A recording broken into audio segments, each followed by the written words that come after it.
Bonjour et bienvenue au troisième stage prépa post terminal au Centre Development. Aujourd'hui, je vais vous présenter un clip introductif concernant le cours membres supérieurs. Tout d'abord, je vais vous faire un bref rappel des cours précédents sur les plans topographiques qui, eux, vont nous permettre d'indiquer l'insertion des muscles, les organes et leur rapport entre eux. Tout d'abord, nous avons le plan frontal qui est parallèle au front, qui va séparer le corps en une partie ventrale et une partie dorsale. Puis nous avons le plan sagittal qui lui va être perpendiculaire au front. Ce plan va séparer le corps en une partie droite et une partie gauche. Puis enfin nous avons le plan axial transverse qui lui est perpendiculaire au grand axe du corps, qui va permettre de séparer le corps en une partie haute qui est dite crâniale et une partie basse qui est dite caudale. Puis nous avons un autre outil qui va nous permettre de situer l'insertion des muscles, des organes selon la ligne médiane. La ligne médiane est une ligne imaginaire qui va séparer le corps en deux parties égales. C'est-à-dire que c'est une sorte d'axe de symétrie. Et avec cette ligne médiane, cela va nous permettre d'indiquer l'insertion des muscles ou des organes. Par exemple, l'œil est plus proche de la ligne médiane que l'oreille. Nous allons dire que l'œil est médian par rapport à l'oreille, alors que l'oreille est latérale par rapport à la ligne médiane, car elle est plus éloignée de la ligne médiane. Puis, on va continuer avec un petit rappel sur la cage thoracique. La cage thoracique est fermée en avant par le sternum, qui est un os plat.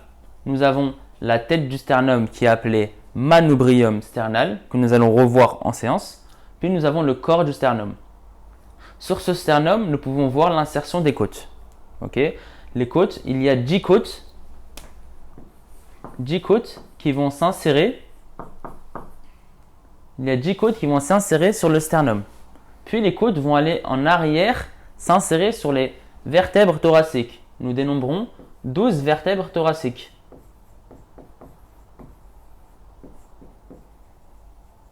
Attention, il n'y a pas seulement 10 côtes. Il y a seulement 10 côtes qui vont venir s'insérer sur le sternum. Mais en tout, nous dénombrons 12 côtes.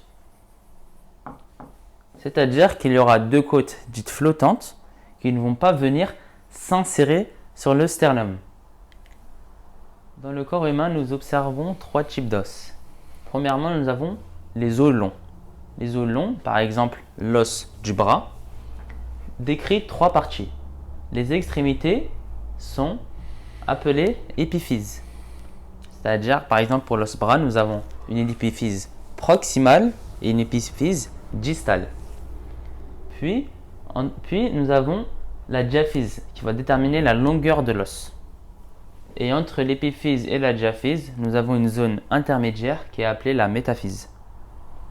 Les deux autres types d'os sont les os plats, par exemple l'os du sternum qui est plat, ou les os courts. Les os courts, par exemple, les os de la paume de la main. Puis je vais vous faire un petit rappel sur la ceinture scapulaire. La ceinture scapulaire possède en avant le sternum.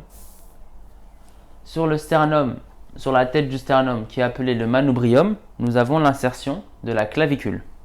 La clavicule, dans un plan médian, va venir s'insérer dans le sternum et latéralement va aller s'insérer sur l'épine de la scapula que nous allons traiter plus en détail lors du cours.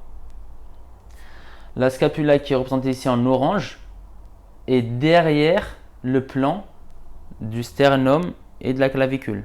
C'est-à-dire que la scapula est en arrière. Par exemple, ici, c'est ce qu'on appelle plus communément l'omoplate.